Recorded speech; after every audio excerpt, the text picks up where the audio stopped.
Yo, what's up? It's Diamond Studded, and welcome to Pop Politics and Culture here over at Icon Radio. Respect the Underground. We have the Arizona Hip Hop Fest coming up. Guess when?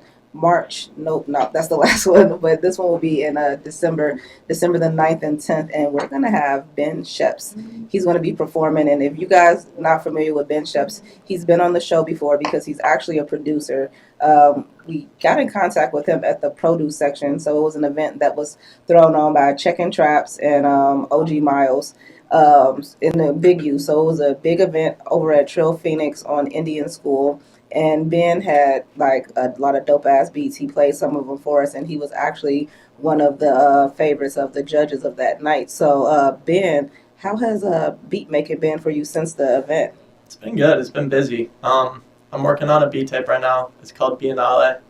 I just like the name of that word, honestly. But like the definition of it is kind of like an art gallery, and so I just kind of wanted the sound of it to be a little more avant-garde and a little more off the beaten path than my last beat tape I made because that had a lot of soulful beats in it.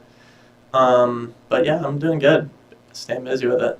Staying busy. And if y'all don't know what avant garde means, for the listeners out there, that means he's ahead of his time. So we're going to have to break down some of his vocabulary because he's very articulate, and most of our listeners, they're not. But it's cool. Ben, so tell me about these beats that you brought back over here today. So we got To the Fire and we got Monster. So the To the Fire beat, that's one of the beats on my beat tape. I just thought it was a cool beat. It almost sounds like a drumless trap beat in terms of the way it's organized, the way that there's little snare fills in there.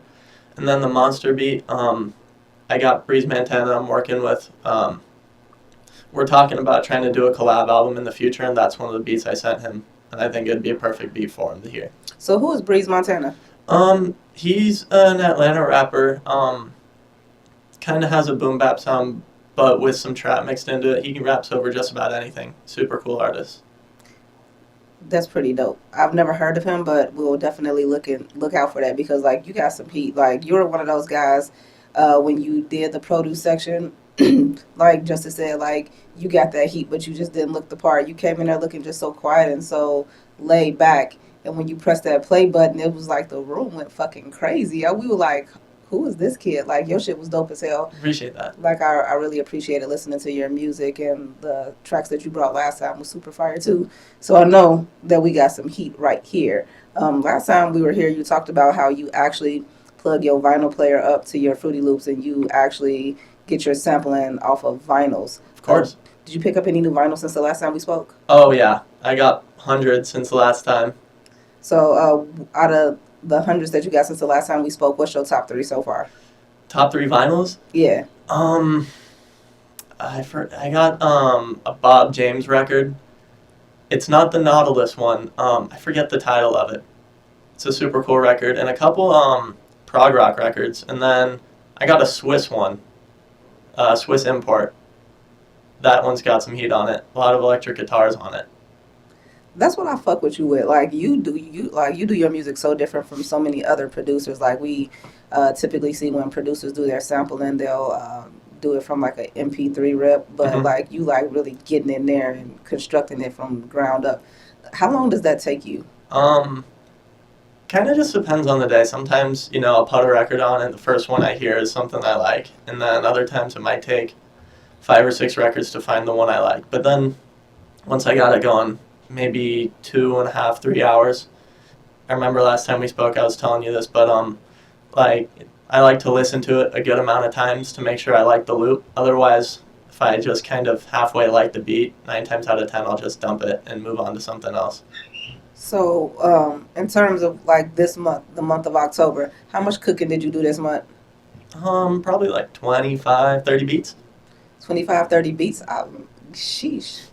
Like, you on fire. It's only 30 days in a month, and we on day 28. Exactly. So you done did like a 1.2 beat per day average right now. Something like that. Something like that. Hey, like, definitely tap in with Ben Sheps. If you want some fire, if you want that heat, you got to do at BENSHEPS. Correct. Correct. So we're going to do Ben Sheps music. But we're going to go ahead and drop this to the fire track right now and catch this vibe. Now, how long did it take you to make this one? This one didn't take long. It's an 8-bar loop, and I just pieced different parts of the sample together because it's not one coherent sample. But it was just a crazy sample that I found where I didn't have to do a ton of work on it. What album did this come from? I can't give you that.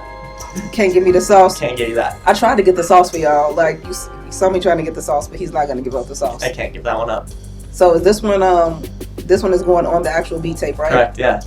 So can you tell us how many tracks you're going to put on this beat tape? Yeah, so it's got 21 tracks on it. It's all done. I'm working on t-shirts right now. I'm just doing 2 designs. They're going to be focusing on the artwork of the beat tape. So you probably ain't going to give us this sauce either, but do you have a place where you're going to get your shirts made already or not? I'm making them myself. I'm ordering the blanks, and then I'm ordering the DTF prints from Ninja Transfer and pressing them myself. I got a good DTF plug here that's local. Oh, really? Yeah, so make sure that I give you his phone number before you get up out of here, but I know somebody local who can get those to you in like a day. No way. Yeah. Good prices? Good prices. Like, I got some from him recently, size 9x10, and I think he charged me $3 a sheet, if I believe. Like, yeah, $3. Yeah, you gotta connect me with them. Yeah, I'm definitely gonna connect you. Make sure if you want them DTF transfers, connect with Big Twansack. The plug is Twansack. I ain't even gonna keep my plug to myself because we just wanna support businesses, and it's at Twansack, TWANSAC. But I'm gonna actually give you his phone number. Yeah. Everybody else, y'all can find him on social media. But I like this. It's vibey. That was a vibe. Thank you. I like that one. And now you were telling me that the monster track that you brought over was something that you were doing for your artist that you're working with in Atlanta. Correct. So you said that you're trying to do like a whole collab tape with him, right? Yeah, so I just been sending him beats over like the course of time, so I probably sent him 40 beats, and I just was sending him like a screen recording of one, and it wasn't one that I sent you, but he was like, I don't love this one, but I got enough tracks with you that we can just do a project in the future. So I just try and stay on it, where I'm sending them a few beats, maybe once every week, once every 2 weeks. You're extra consistent with what you do, and like hard work pays off, and consistency is key. Consistency is key. So like, I want to see what other producers are actually outworking Ben, because he ain't even did 31 days in a month yet for the month of October, and he has basically more beats produced than there are days in a month. So right now, I don't think nobody outworking you. Try to stay busy, try to stay consistent with it. That's all I can do. You got to stay ready. So we're going to go ahead and drop this monster joint. So when you were making this, like, what type of mindset were you in? Like, what was your whole vibe? I heard just like the 2-chord progression in it, and so I just wanted something simple in terms of drum pattern, but I wanted the drums to be heavy. And then, so it's a 1 or 2 bar loop, I forget. And then at the 14th bar, it has a switch up where the bass comes in and there's some synths in there, and it kind of made me think of the Jay-Z beat, the I Sell Water to a Whale beat. I am a hustler, baby. I sell water to a whale. Yeah, that one. Yeah. I don't know. I just thought it was hard, so I like that part right there. Yeah, you could. Yeah, I hear it now. I don't know. I think it leaves a lot of space for an artist to rap over it. Like, I could hear like somebody who do storytelling rap over this one. Right. Like, you got to come with some shit when you rapping over this one. Exactly. You can't have like simple bars. Like, this is something like people probably want to like, you know, talk about their feelings and just like bring you to wherever they're at and like connect with the audience type. This is like I need to connect with my people. Y'all need to feel what I'm saying type of vibe. Totally. Because I feel like a lot of times I'll make beats where, like, by mistake, I don't leave a lot of room for the artist, and I feel like I did a good job of leaving it open for him. But beat tapes are the wave. Are you on BeatStars? I'm not on BeatStars. I sell all my beats on my own website. Hey, ain't no middleman when you fucking with Ben Sheps. No, he says straight to his own. That's pretty legit. BenSheps.com. BenSheps.com. Like, I fuck with you more and more. Like, every time I talk to you, you give me a reason to fuck with you more and more. So when you talk about an independent artist and producer, like, this man is all the way independent. He said, skip the middleman, go directly to my website, BenSheps.com, to copy your beats. Make sure you go to his website if you like anything that you're hearing. You know, he probably got way better shit than this online that he's just holding hostage from me because it's for sale right now. But go ahead and make sure you tap in with him and get some of this music. Have you created a United Masters account yet? I have not. Justice was telling me about that. I gotta get on that. Now, like United Masters is pretty dope. I don't know if you remember the producer that was at the produce section, Kabra Mahari. Now he's loads all his beats through United Masters, but I mentioned him because he's had a lot of production opportunities by way of United Masters. So he was actually selected to do South by Southwest, where they flow him out with and he won like this big ass beat battle for South by Southwest, where they had to actually cook up on the spot. Was this after the produce section? No, this was before the produce section. So like, and he has beats on NBA 2K, and I think he's on Madden. I gotta check, but I know Cabra using United Masters, they have a licensing agreement with the 2K Sports. So if you're loading like I know you upload all of your music to the streaming platforms, but I would go and get a United Masters Select account. It runs about like $60 a year, but it gives you the ability to legitimately load up your music to video games. Like, and if they pick you, you can load it to video games. Is it like a way to almost put yourself out for placements? I would say so. Just because I know people who've had opportunities because somebody heard they song in a game. So I'm going to log into my profile here on United Masters, and I'm going to pass my phone over here so you could see some of the stuff that they have. Yeah, let me see that. Like, they have like all type of exclusives. They have a beat exchange on here where you can buy and sell beats, but here is some of the stuff that you can get from your selected account in different places. Like right now, I know like on there they got Overtime Elite, which is like a basketball. It is not like basketball. It is basketball. It's a way for athletes to get a path into the NBA without going to college, because you know they have to have that after they graduate high school. They have to either play professionally or go to college in order to jump into the draft. So now Overtime Elite is where the athletes are going through. But yeah, you could get your music on ESPN and all type of shit. So you need to get you a United Masters account so you can start pushing your beats through, because a lot of these platforms, they do straight instrumentals. Because a lot of the music, like the content in the music, it's not sellable. It's not marketable in terms of like, let's just tone this down. Let's have something that the crowd can get hyped to and enjoy themselves without the worrying about the lyrics. So honestly, I think that'll be a good move for you too. Yeah, I gotta get on that. Gotta get on that. In terms of like the placements, do you know if it works like where you actually have people who work for United Masters that is sifting through that music? So you familiar with this rapper called NLE Choppa? Of course. That's how NLE Choppa got on. NLE Choppa was actually one of the first artists that was uploading their music through United Masters and getting millions and millions of streams. So he amassed a great following, and United Masters actually put some bread behind him when he was an independent artist before he went and ventured out and got his major deal. Oh, wow. But Steve Stout, if you go look up him, he's actually the person who heads United Masters.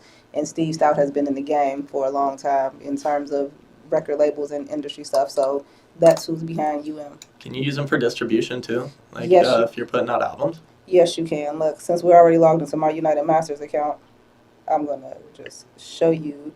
I put a couple of songs on there because I just was trying to see the difference between United Masters and DistroKid, truthfully. Because I wanted to say, like, who's doing what, like, which platform is, best for me, who's going to give me the most ROI. And with United Masters, they give you two different type of accounts. So you could get a free account. With the free account, you really don't have much control over your actual release date, right? You just upload your music, and when it releases, it releases. But if you pay for your subscription and get the United Masters Select account, you can actually control your release date. Oh, that's sweet. And United Masters does good business. Like, I had a song with a signed artist that no other streaming platform would upload because the artist's name was protected because he's signed. And no matter how many documents that I've sent all of these other distribution places to say, like, hey, the artist agreed, they was not fucking with me. But with United Masters, I sent them my receipts. I showed them, like, all of my correspondence with the artist, emails, text messages, DMs, transactions, and they uploaded my song. So, like, good business with United Masters for sure. How are the splits on it compared to DistroKid? Honestly, you get 100%. So with the Select platform, you get 100%. If you use United Masters free, they take 10%.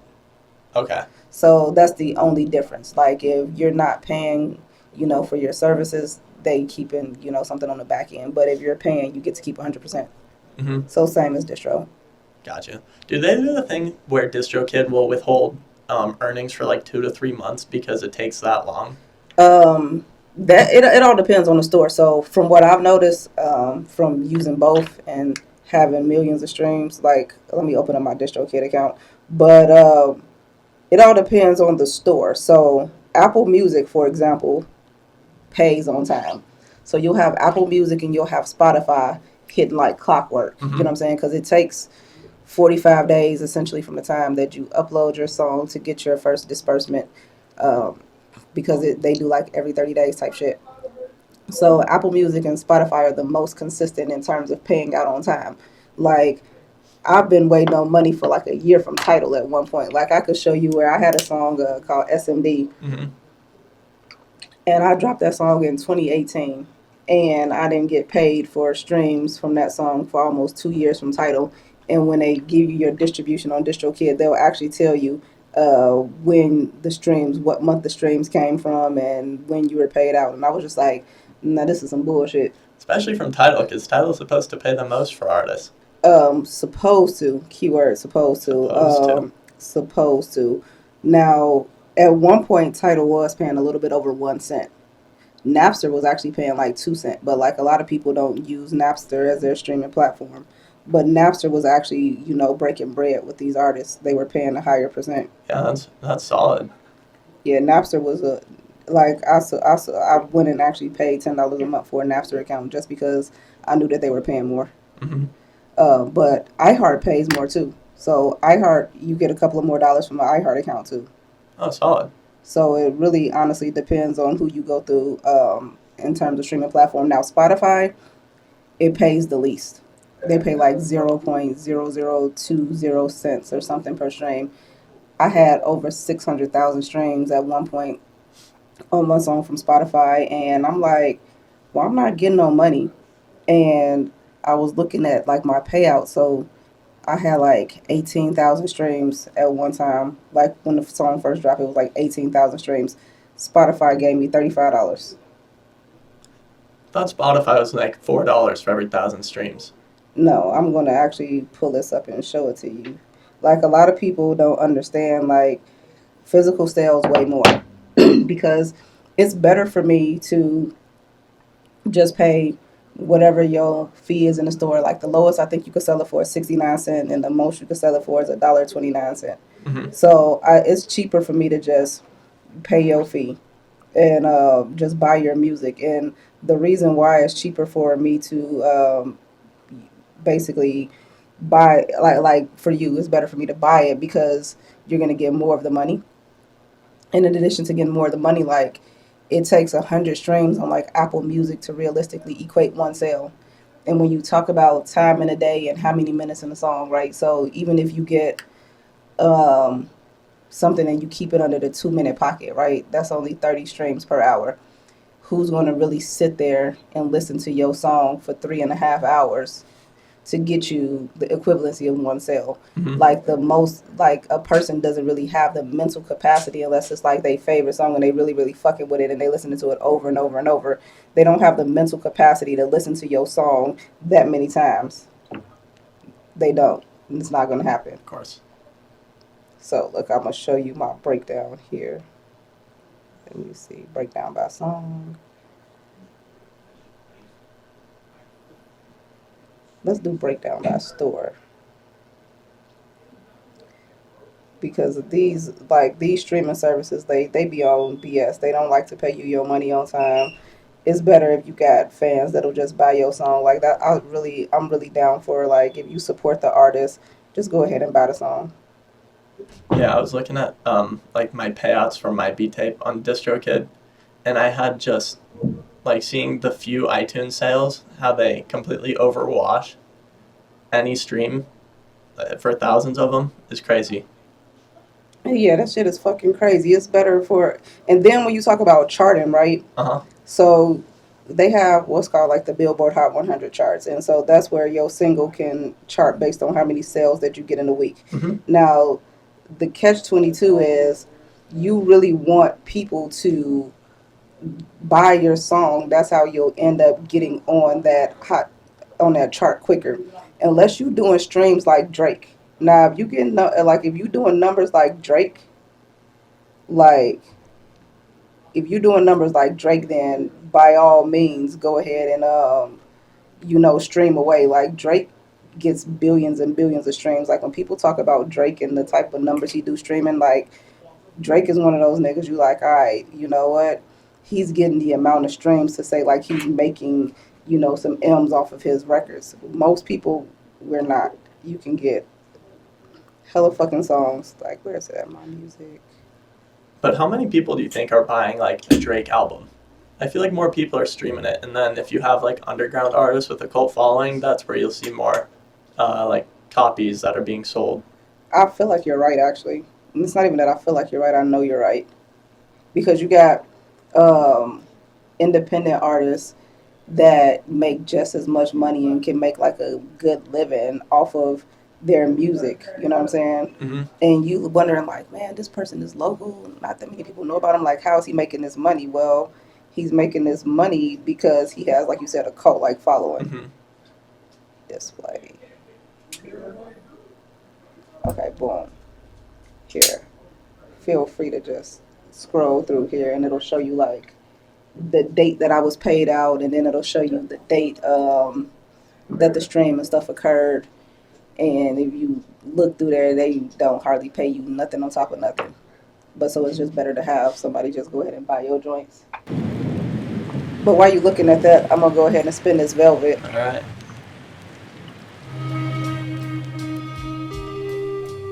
Yeah, these payouts are they're bad.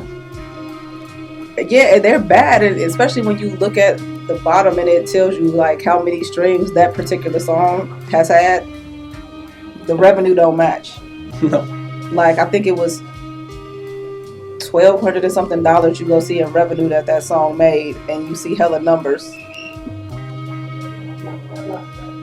Well, they say the math ain't mathin'. The math is not mathing The math- on this one. The math ain't mathin'. It ain't mathin'. The math ain't mathin'. So it's best if for the fans to just go ahead. Like if you really support the artist and you really support what they got going on, spend that 99 cents to go ahead and buy that song, because you have no idea how far that goes for the artist in terms of even getting their music visible. Yeah. So when we're talking about like when people look on like the iTunes charts and things like that to see what's trending, it's because not only are those songs streaming, people are actually paying for them and they're buying them. Mm-hmm. So and like different genres pay out different amount of money per stream. no, it's a set amount. I thought like through the distribution services, it's literally a set amount. Like I thought it kind of also had to do with the genre of music, where like rap probably pays out a little less. no, they're like the streaming services legitimately pay everybody the same amount. Like they have a consistent payout and a consistent, prices.